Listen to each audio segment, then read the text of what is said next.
Ladies and gentlemen, welcome to episode 2 of my Interactive Space Engineers series. This week's suggestion comes from Pixie, who requested I build a giant mining ship with loads of moving parts, and it's very fitting considering this week's update has brought an infinite universe with infinite asteroids, and we need some machine capable of harvesting all the materials that are now available to us.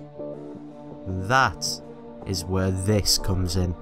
This is my 4.6 million kilogram super miner with 4 moving arms, rotating drills and a massive amount of storage on board.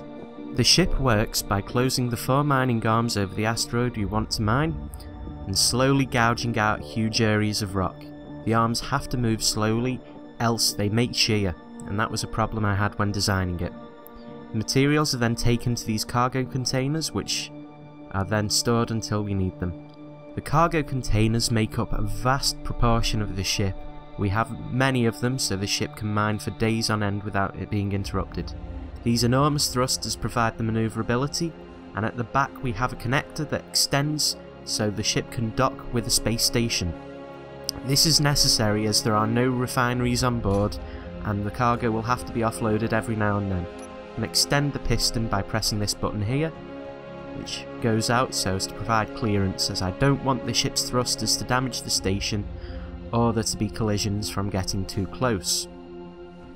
The cabin area is very rudimentary, but that's all you need on an industrial mining ship. We have a cargo container to check on the intake of items, and up here we have 3 control areas, one for the pilot, one for someone to operate the arms, and one to check on the ship's functions. This is probably necessary as this ship is rather complicated. Through this door we have access to the storage area and the machinery. I have gone overkill with all of these cargo containers, but like I said, I want the ship to be able to mine for days without interruption. Over here we have part of the conveyor system that brings the materials from the drills and puts them into those storage containers, as well as the power plant, which is made up of 2 large nuclear reactors. This ship does take a lot of power. At the front we have an entire wall of gyroscopes, so the ship is very manoeuvrable when coming into dock with a station or positioning itself on an asteroid. But now to the main event, the actual arms in motion.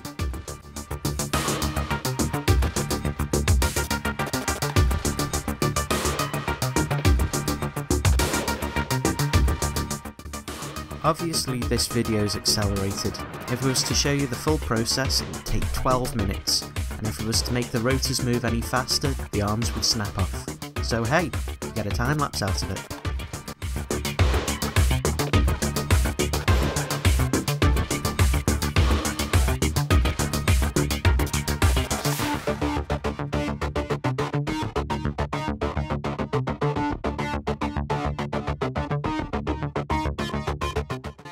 Now that the arms have finished mining, you can see this very distinct plus-shaped laceration on each side of the asteroid. Now normally what you'd do is you'd retract the arms, rotate the ship 45 degrees, and then go again and get the bits we missed on each side. But instead I'm just going to run up and show you how much material we were able to mine in that brief period. Over 2 million kilograms of iron isn't so bad for about 10 minutes work, and if you keep doing this over and over again with this ship, it will eventually bring you a massive amount of resources. When it comes to handling of movement, this ship isn't exactly the fastest machine in the world. You have to move relatively slowly as well so as the arms don't collide with the main body or each other. However, this is to be expected really, because this ship is probably intended to work on a single asteroid over a period of maybe a few days or something to get most of the materials, and when travelling long distances it will slowly accelerate and then slowly decelerate to prevent collisions with the arms. That about does it for this episode, guys. Thank you so much for watching.